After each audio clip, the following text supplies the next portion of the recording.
Yo, what is going on, people?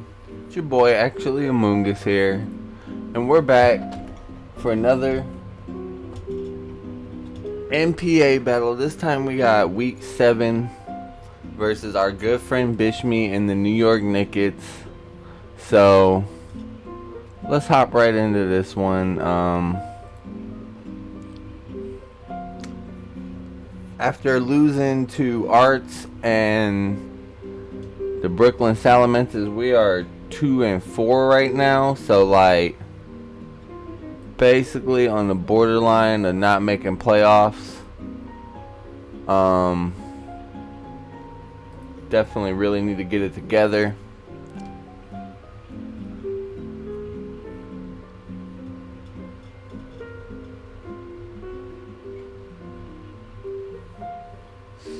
And uh, coming into this one, actually the New York Nickit are doing actually really well for themselves. I'm checking to double check, make sure I'm not mistaken, but I believe they have the opposite record of us, and where we have 2 wins, they only have 2 losses. Yes, yes. So they're 4-2, and we're 2-4. So definitely gonna be an interesting one. When I seen his team at team preview, I think I kind of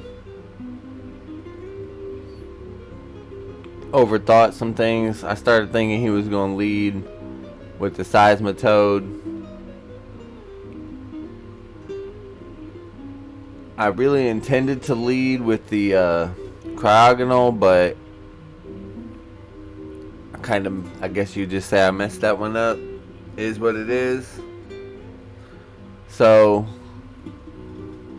we're gonna lead with the Heliolisk, and he's really gonna do exactly what I thought he was gonna do, and he's gonna lead with the Rabombi.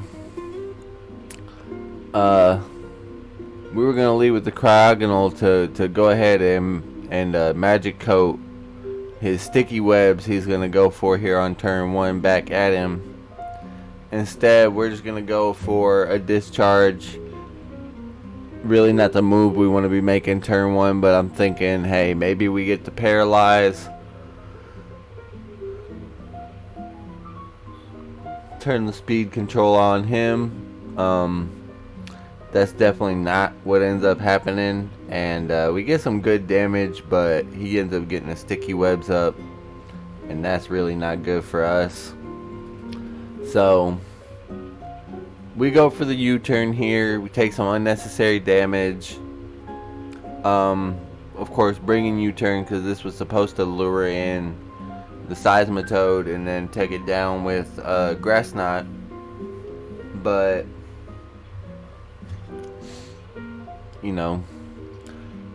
we lure that in, or we take the unnecessary damage. We don't lure in the seismitoad. Then we go to our cryogonal because it can still rapid spin these away. And just really by this point in the battle, though, like the sequence of everything is kind of off. Because to go for rapid spin here, kind of advantageous, kind of not. I mean, he doesn't have a spin blocker. So he could bring a ghost type, but it would have been a whole lot better to start off with the cryogonal and just bounce to the hazards back at him like I planned to. He's actually going to go to his Azelf and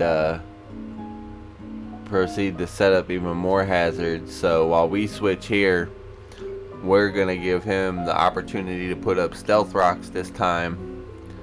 And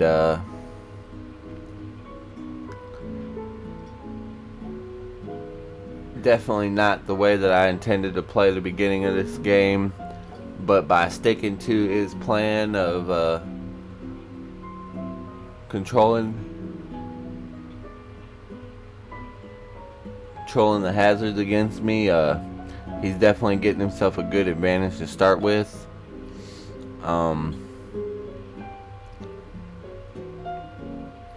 Maybe I could have predicted this as well, but The knockoff really, I mean, it almost takes him down, so I don't really regret that play. I kind of regret the plays leading up to it that allowed him to get the hazards up until this point. So he's going to get the sticky webs up now. It's unfortunate for us.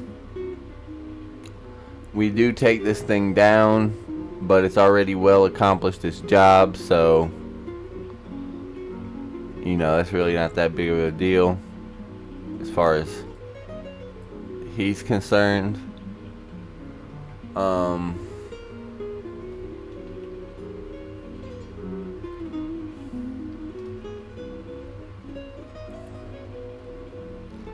Yeah, and he's gonna go to a Cinderace at this point. You know, we do have the defensive Tangrowth with 4 attacks, Assault Vest, that kind of thing. But he's gonna G-Max his Cinderace.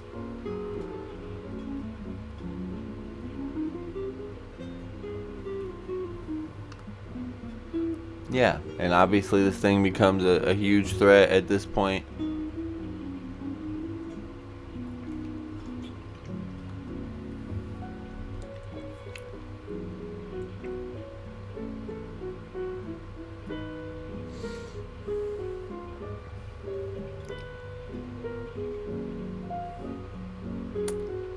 He goes for the Airstream, boosts his speed. Oh, and dodges the Earthquake, which is really unfortunate for me. We're going to end up going into our Landorus and attempt to dodge another max Airstream coming out.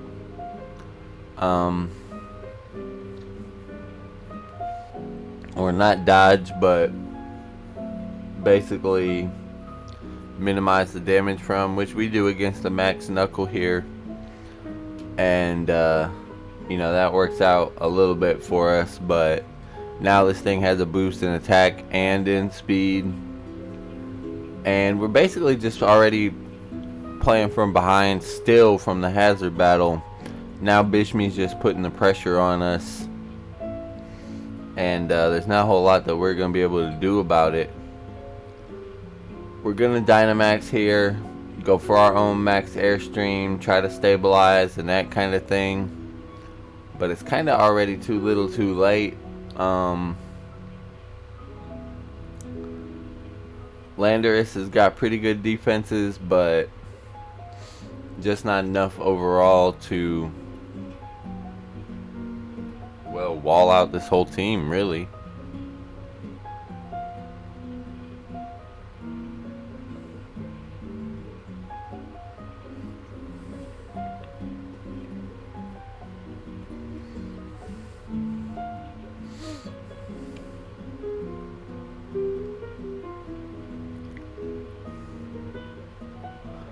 So yeah, I don't know. Maybe this would have been a good week for a more offensive Landorus as well. But I did not intend to have to be playing the comeback. You know, I was trying to slow the Cinderace down on switching with his own sticky webs and that kind of thing. All of which would have been very advantageous to me. We do get a dodge on the Pyro Ball. Pick up the kill on Cinderace. Which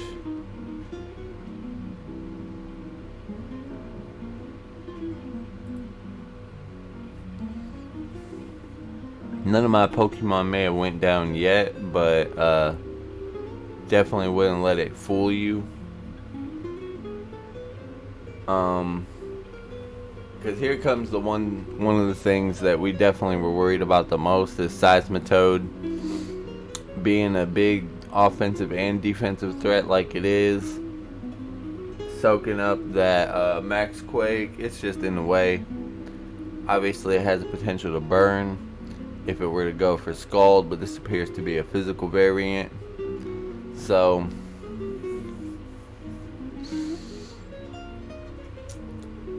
yeah, we definitely needed to do more against this thing before we started going for any kind of Dynamax plays or like aggressive game winning type of plays like that. Plus, we don't really have a reliable way to hit it now except for to go for fly. Which allows us to dodge some attacks, get a little bit more leftovers recovery, but really not doing that much.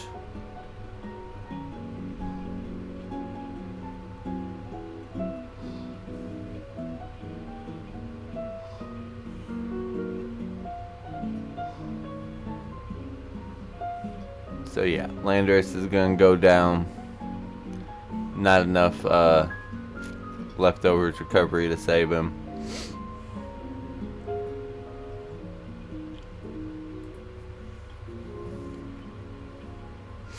And yeah, quickly my team's going to start falling apart here.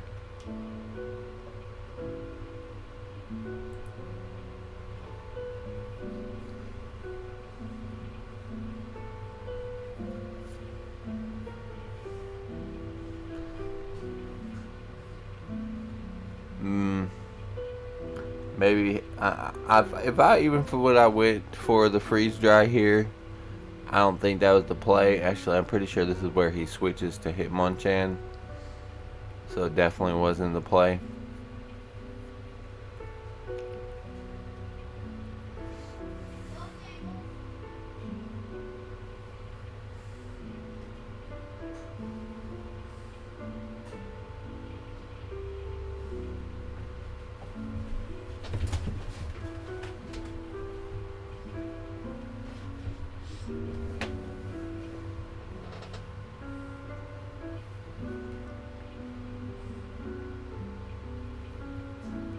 Yeah, I thought he was going to try to set it all back up. That's not the way he went about it. And we start to pay the price.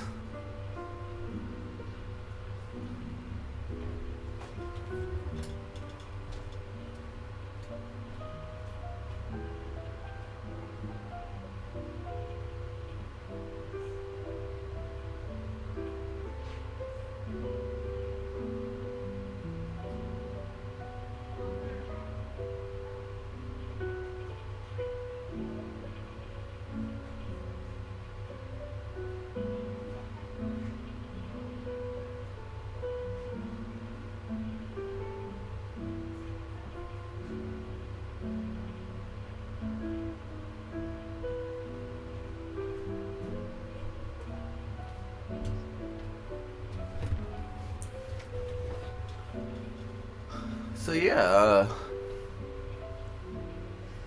in comes Hitmonchan. Honestly, I miss having this Pokemon on my draft team. Great Pokemon for what you need in this format, which is like a bulky offensive type of Pokemon. You need to be able to live just like one extra hit than what people would expect you to.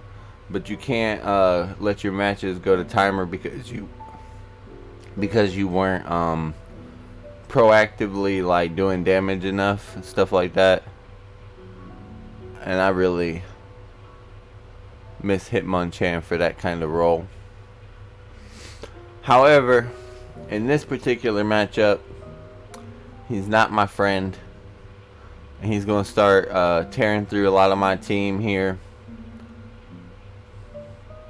Drain punching down my Cryogonal.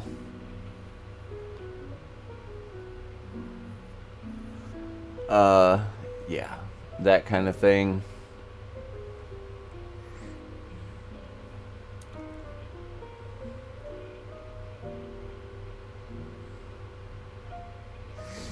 I brought the Azumarill out for the belly drum.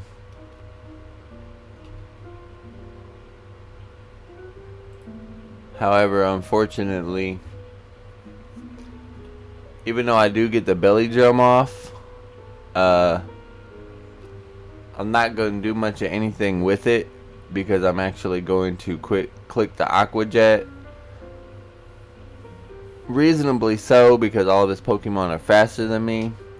But after seeing the damage on the earthquake, I could have went for something else. Not got myself beaten by this seismitoad here. And unfortunately, we're going to kind of blow our last chance that way. Had we went for the play rough, I'm sure it would have been more than enough as long as it hit to blow this thing away.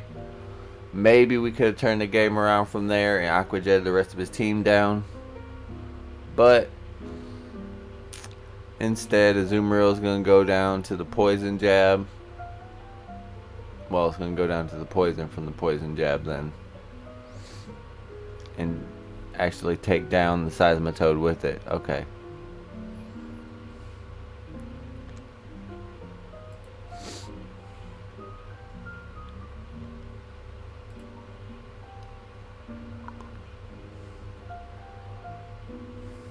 But it kind of takes my last chance down with it there. Because the Zapdos is actually faster than my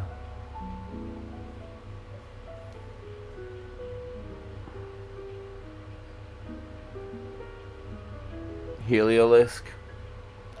So we're definitely going to run into trouble when it comes to that.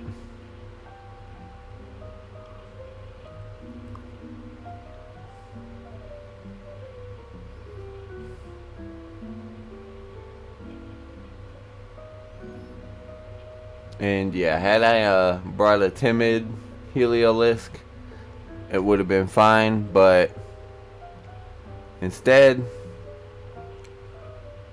we're going to get him down to the last Pokemon. He's going to take a little bit more threats of mine. But Bishmi's actually going to pick up the victory on this one. Shout out to Bishmi and the New York Nickits. He should be playoff bound by this point, I'm pretty sure.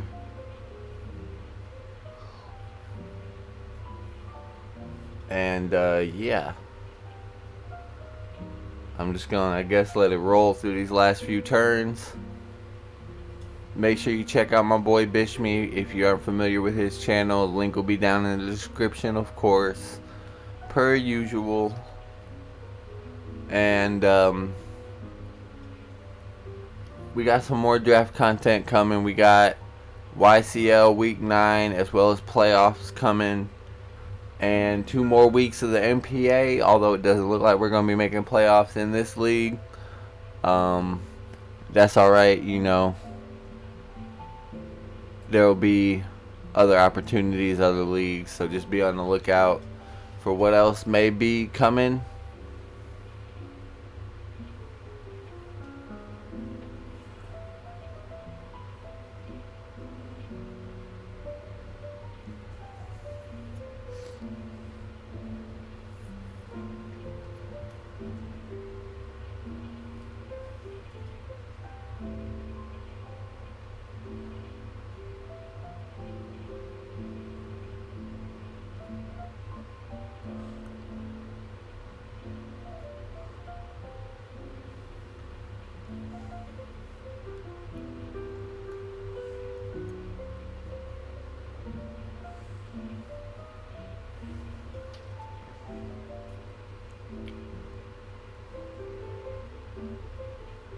Oh, by the way, I gotta give one last shout out to Bishmi. He does play the end game very well, blocking all my final opportunities to bring this one back. Not that I really thought that I would, but shout out to the man Bishmi for sure. As Elf is gone.